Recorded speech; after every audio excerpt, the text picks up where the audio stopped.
To all the non-believers, non-believers, non-believers, non-believers, non-believers, non-believers, non-believers, non-believers. I'm making out. What's good, y'all? This is Jay Varsity, and it's been a minute, but I'm back with another NBA Talk playoff edition. Yo, we had a great playoff opening weekend. Like, this was a great weekend for basketball in general. It was just great to see actual, authentic playoff basketball with fans in the stands and everything. It just felt great, and we had some really good games. So let's get on to it. I'm gonna start with the first game of the weekend, which was Miami versus Milwaukee. Now, personally, I'm rooting for Miami in this series, but Milwaukee looks like a whole different team this year, and you saw basically how they played in this game one. Yeah, they're not they're not deferring so much to Giannis as they did in last year. They're a lot more confident, a lot more physical on the defensive end. Miami, it was even though it was a pretty sloppy game for both teams. I'm still saying there, Miami played sloppy. The Jimmy Butler and Bam Adebayo didn't play a great game, but Milwaukee was struggling from three. It was just a grit and grind kind of game. It was very physical. Like tough buckets had to be made in order to win these games, and that's the kind of things I like in playoff basketball. And me as a Heat fan, I'm not as mad that it took a fadeaway last minute shot from Chris Middleton to win the game. It I'm more confident in how Miami might come out in game two. They're gonna come out better adjusted. I think Jimmy Butler is not gonna be so heavily reliant on the threes. He's gonna be very aggressive heading towards the paint. Because I think Miami was a little too they were a little too dependent on 3-point shots. They were looking for Duncan Robinson way too much.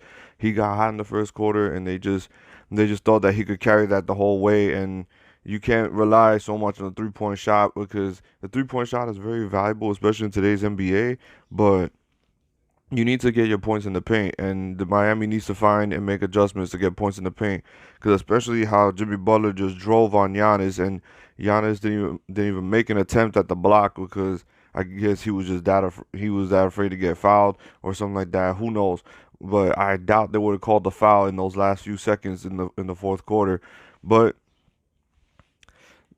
but yeah, Milwaukee won game one, 109 to 107, and it and I feel like this series is gonna go 7 games.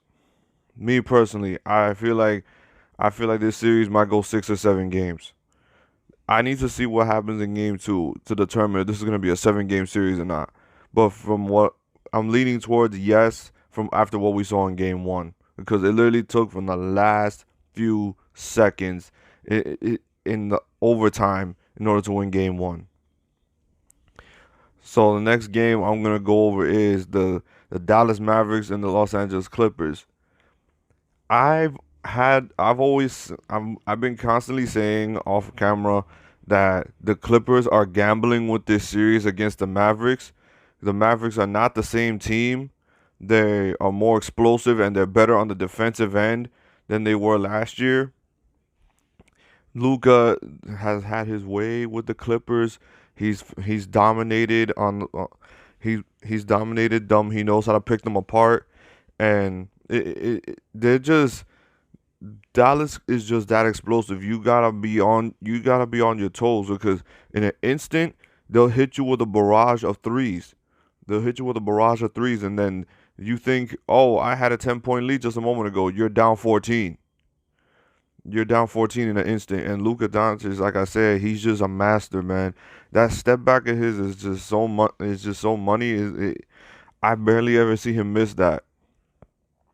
It So watching the Clippers fold and lose game one, I was saying this is gonna be a gamble. I don't think that they should have held on to that third spot.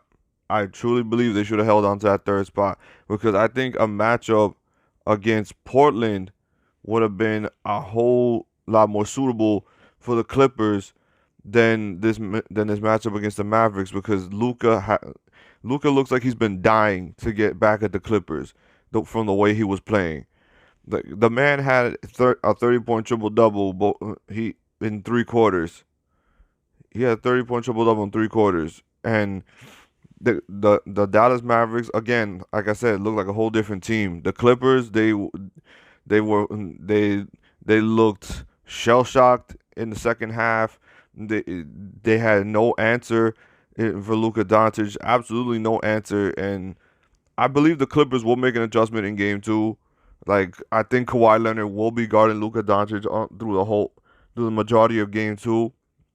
Paul George, this is his time. This is his time to put up or shut up. I've been hearing all year about how people saying that he's gonna be a whole different player this year and all that. Listen, don't tell me about it. I just want to see it. I just want to see it. Like, I want to actually believe that he's a whole different player. I want to actually believe that he's gonna go off in the playoffs. But every time he has expectations, he comes up short. And I'm not just saying that to be a hater. I'm not saying that being a hater or nothing. It's just a fact. Paul George always comes up short. So we'll see what happens in game two. And the next game we're getting into is the Brooklyn Nets and the Boston Celtics. Look, this series is a wash. I'm not gonna sit here and lie about it. The Brooklyn Nets are gonna make easy work off the Boston Celtics. The Boston Celtics put up a good fight, but they would need a miracle. They would need a miracle. They need to have one of the best shooting nights in NBA history just to steal a game.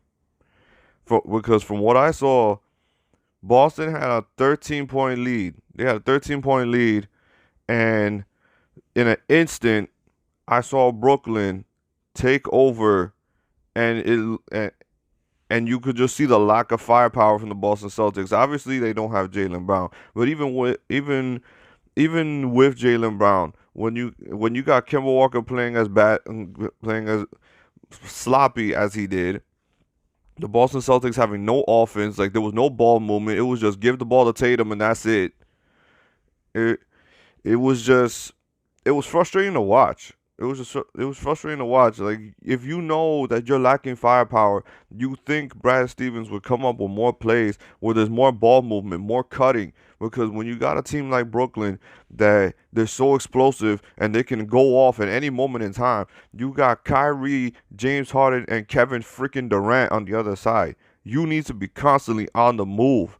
I know I've been getting on Brooklyn's case when it comes to their odds of winning the championship and everything, but no, there's no denying that Brooklyn can go off and just put up maybe 20 to 30 points in a single quarter.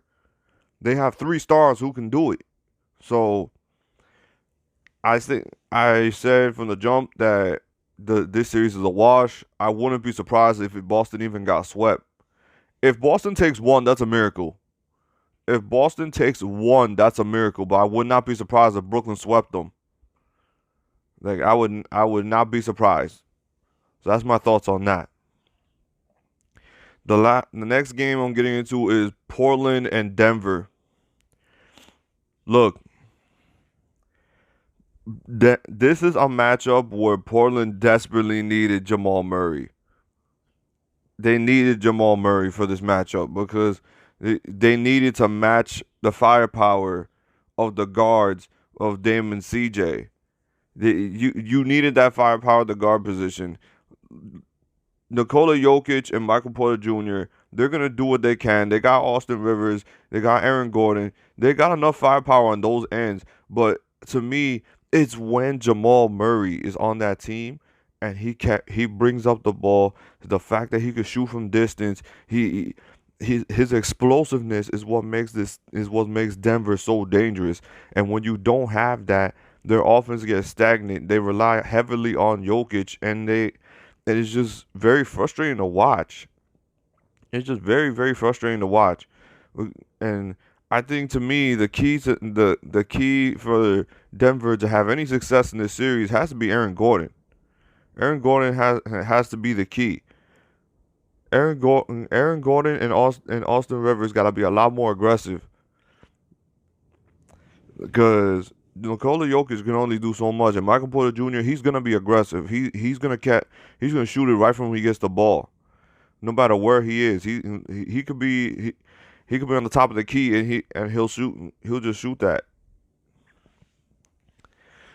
Even though Michael Porter Jr. he's an all around great scorer, which I've told people he was, and I got looked at like I had crazy eyes. It, he just needs to take another leap. He needs to take another step in order to be that guy that no that we don't that in order to be that guy for Denver to say, oh, it don't matter, Jamal Murray's out. He's got us. Um. So yeah, and they just don't have an answer for Damian Lillard. I forgot to even mention that. As bad as Portland is on the defensive end, they're just that explosive on the offensive end because they Denver has no answer for Damian Lillard or CJ McCollum. And when the both of them go off, everybody else goes off. They'll find Melo, they'll find Robert Covington, they'll find they'll find Simons, they'll find Enes Kanter, Yusuf Nurkic. Portland can be that explosive once Dame and CJ are going off. And Portland, I believe, they made 19 threes. They made 19 threes, I believe. So they had their way with Denver. They absolutely had their way. And they need to make huge adjustments on how to defend Damian Lillard in game 2. Next is Philly and Washington. That game was a lot better than I thought, because here I thought that the Wizards that they were just gonna be like, hey, that they were gonna have that mentality like, hey, we're just happy to be here and all that. But they put up a good fight against the Sixers. They put up a really good fight against the Sixers in game 1. And Joel Embiid, as much as he was dominating, and I will tell you he was dominating because that's another thing. Joel Embiid, I expect Joel Embiid to be super aggressive in game 2. Even though the Sixers won game 1, I expect Joel Embiid to be super aggressive in game 2. I wouldn't be surprised if Joel Embiid puts up 40 in game 2, because he's literally picking apart the Wizards just by himself. With guys like Robin Lopez and Alex Len, they can't stop him for nothing in the world. He's just over here practicing fadeaways in a playoff game. And the Sixers defensively were just giving Washington problems, especially giving Bradley Beal and Russell Westbrook problems in the third quarter, especially. But the Washington Wizards are right now proving that you're gonna have to fight in order to win games against us. And whoa, damn, my bad, y'all.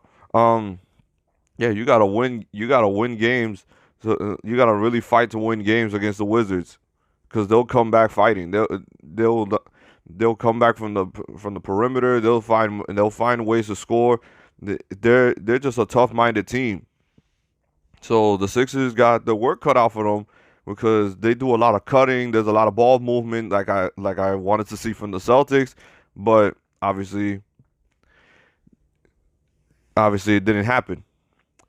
But yeah, the Sixers, I still expect them to finish to beat the Wizards at least. I'll give the Wizards one game. I'll say Sixers in 5. If they take 2 games, I'll be beyond impressed with the Wizards. I would be beyond impressed with the Wizards, because I love Russell Westbrook. I like Bradley Beal. They're both 2 exciting players. I'm really starting to like Ish Smith, because he's becoming a real key guy that comes off their bench, and I just love his explosiveness, because the way he handles the ball, it's so sharp. He just knows how to cut corners well, and he really affects the team in a lot of ways. And Davis Bertans, the fact that he could shoot anywhere on the perimeter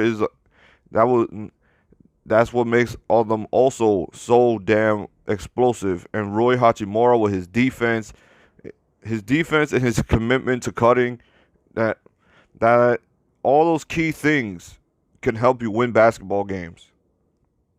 So yeah, I expect the Sixers to come out a little more aggressively in game 2. Ben Simmons, I feel like he's gonna go full on guarding Bradley Beal, because Bradley Beal did a little bit of trolling, and that Bradley Beal did a little bit of trolling, and it's just,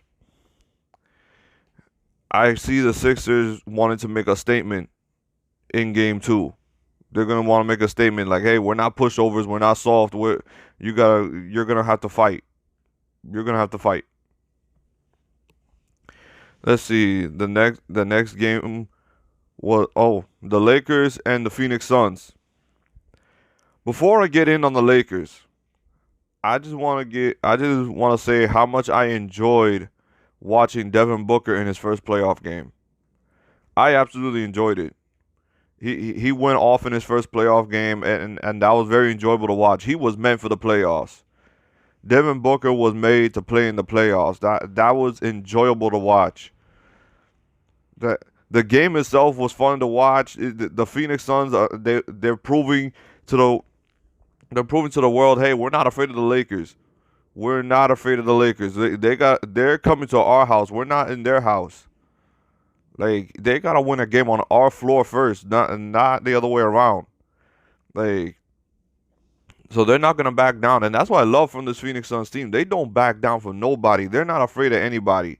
They're so, and I know I mentioned explosiveness so much, but the Phoenix Suns, when you got a guy like Devin Booker, people, you are seeing who Devin Booker is now. For anybody who doesn't watch Phoenix Suns games or anything like that, you will now know who Devin Booker is, and you're a little late to the party. You're a little late to the party, because Devin Booker has been this dude. Devin Booker has been one of my favorite guards to watch in the last 5 years. Me personally, I could watch Devin Booker. I could watch Devin Booker play, and you just see how much of Kobe Bryant is in Devin Booker. The way his post fadeaways, the footwork, the sharpness, the efficiency, he has that mentality, like, I'm not gonna stop shooting. I'm not gonna stop shooting. I know when to pass. I know when to shoot. That's the mentality he has, and I loved it. I loved it because that's what gives Phoenix that's what gives Phoenix that confidence, and it's very enjoyable to watch. And DeAndre Ayton going at Anthony Davis, like he was giving Anthony Davis all sorts of problems. And then the swarm defense they played on LeBron, like they were like a bunch of swarming insects whenever LeBron had the ball. I swear, I think they had 3 people on LeBron every time he was in the post, because he would never see the third guy coming, and it's just so shocking, because you got a guy like LeBron. He's like 6'9", 260, and then he has guys like Mikal Bridges trying to guard him, and I'm like, what the hell are the Suns doing? I'm like, what are they doing? And then all of a sudden, I'll see Jay Crowder coming in for the double team, and then I'll never see Chris Paul coming. So should the Lakers be worried about losing game 1 to Phoenix? I would say no, but then in order for me to say that, I need to believe that they're gonna make a better adjustment than they did in this game. Now it's time for me to go in on the Lakers. The Lakers played horrible. The Lakers played horrible. Anthony Davis needs to come out a lot more A lot more with that aggressive mentality than he did in this game. He was very passive. He was playing soft. So that's how I feel. That Anthony Davis was playing very soft. He let DeAndre Ayton bully him yesterday. He got bullied by DeAndre Ayton. Like that's what I saw. He got bullied by DeAndre Ayton. He let himself get double, triple teams very easily. He costly turnovers, and overall, he just played very bad. He just played very bad. He shot very bad from the floor. He was taking bad, ill-advised shots. He got a couple blocks. He made a couple key defensive plays that kept the Lakers in the game for a little bit. But in order for the Lakers to survive this series, they need Anthony Davis to be a lot more aggressive. And not just Anthony Davis, I'm gonna get in on LeBron also. LeBron, you are also very passive. You need to get more into the paint. You need to be more aggressive in the paint, and not allow yourself to get triple teamed so damn easily. Like you need to run your plays a little more faster, and you need to have a little more cutting and ball movement.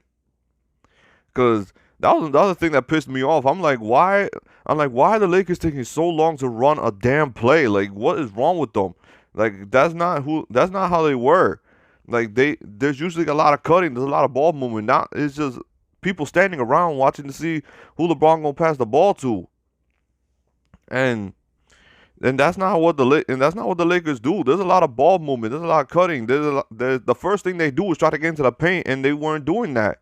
They're looking for KCP the whole damn time. That just overall pissed me off. But yeah, I expect them to make adjustments in game 2, and I expect Andre Drummond to be a lot more aggressive getting boards. Like, you've got to be kidding me when I say this. You're going to tell me that now that Andre Drummond is on the Lakers, now all of a sudden this dude doesn't know how to get a freaking rebound? Like, again, I have the Lakers winning. I have the Lakers winning this series, but Phoenix really punched them in the mouth in this game 1. They really punched them in the mouth. And like I said, I enjoyed watching Devin Booker make his playoff debut, but the Lakers getting punched in the mouth like that was frustrating to watch. That was frustrating to watch, and I expect that they have a whole different game plan on how they're gonna guard Devin Booker and CP3.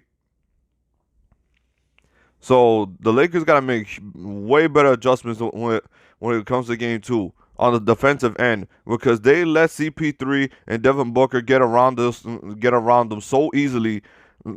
Alex Caruso guarding Devin Booker, it's a good idea, but it's a bad idea at the same time because of the size of Alex Caruso. But we'll see what happens in game 2. Now, this to me was the most exciting game of the weekend, and that was the Atlanta Hawks and the New York Knicks. This was by far the most exciting game of the opening weekend for the playoffs. I was hyped watching this game. I was hyped. I'm not even a Knicks fan, and I was hyped watching this game. The Garden was loud, man. The Garden was loud as hell. They everything between the Knicks fans having the FU chance. So they had the FU chance to Trae Young, and it just felt like Knicks playoff basketball. The Knicks won. It was a back and forth game. Both teams were going on runs quickly. I remember the moment the Knicks were on their run and quickly hits that pull-up 3. How nuts the Garden was going. That was beyond the best thing. That was one of the best moments in that game, because it's been so long since the Knicks have had that excitement in the Garden, and it was just a really good game. Trae Young came out. He balled out. He penetrated the paint anytime he wanted. He like, the Knicks were having problems in general with Trae Young, because you gotta worry about him shooting from the 3, And then you got to worry about his explosiveness and getting into the paint, because he'll either shoot a floater, find a shooter, or figure out some convoluted way to get a basket. Because the Atlanta Hawks, the thing with the Knicks is they're not gonna outshoot the Atlanta Hawks. They're not gonna outshoot the Atlanta Hawks. So what the thing with the Knicks that they had to do is they need to attack the paint a lot more because of the lack of size that they have. They lack size, and that's where the Knicks, that's where Julius Randle, that's where guys like Julius Randle, Nerlens Noel, Obi Toppin, they gotta go all in on attacking the paint. Take your 3-point shots if they're that wide open, but my thing with it is you're not gonna outshoot the Atlanta Hawks. You're not gonna outshoot them. They're gonna shoot a crap ton of threes, and they're probably gonna make a ton of them because Bogdanovich could not miss. He could not miss yesterday. Trae Young with that game winner, and looking at the Garden crowd saying it's quiet as fuck. That was beyond savage. That was savage.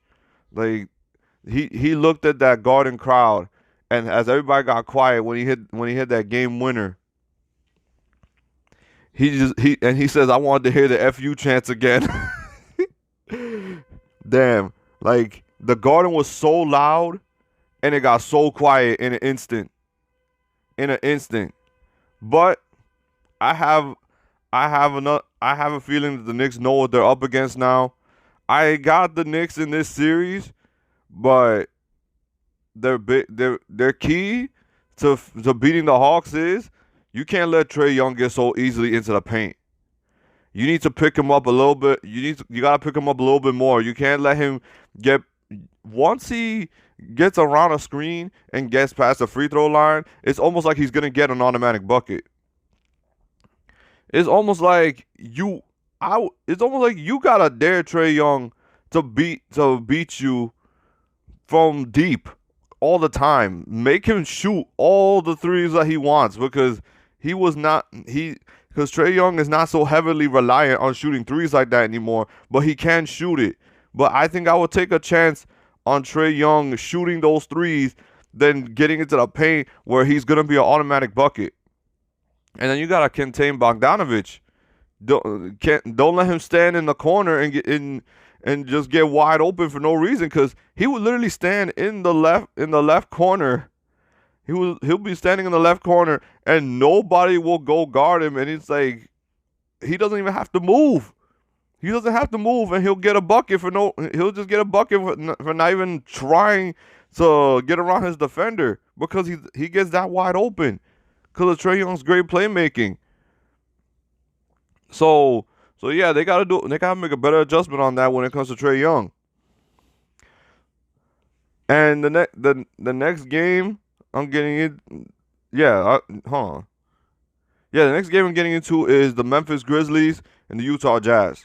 The Utah Jazz didn't have Donovan Mitchell for game 1, and Memphis, they came out and they basically said, you need Donovan Mitchell if you're gonna beat us. They told Memphis, you need Donovan Mitchell if you're gonna beat us, because Memphis came out, and this is another thing I gotta mention. This Dillon Brooks, dude is a dog, man. Dillon Brooks is a dog. Like this on the defensive end, on the offensive end, like he could pull up from 3, attack the paint. Dillon Brooks is a monster. Like he was thriving. He was the engine that kept Memphis going throughout the game last night.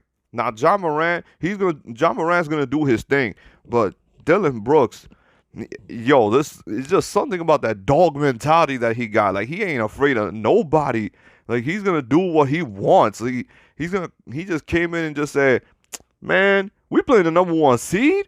He's like, "Man, hold on," and he just did whatever the hell he wanted. Whether it was mid ranges, layups, and ones, pull up threes.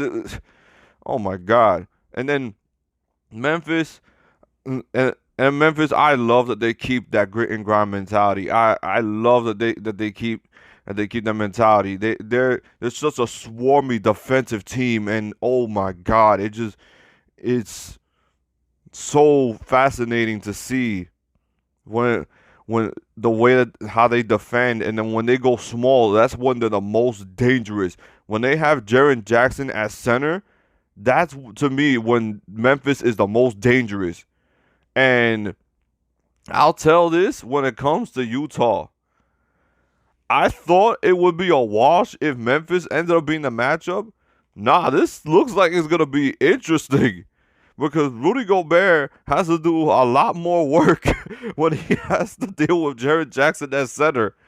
He's got to come out to the perimeter. He's got to come out to the perimeter, and he even got bullied a bit by Valanciunas. So even though Utah is the number 1 seed, Memphis doesn't give a crap. They're coming in playing with house money, and they're just gonna try to bully their way into winning this series. It's like, hey, we're not gonna be crazy trying to finesse you with threes and all that, because the number 1 in the paint, points in the paint, and number 2 in second chance buckets. So Utah got their work cut out for them. Utah got their work cut out for them.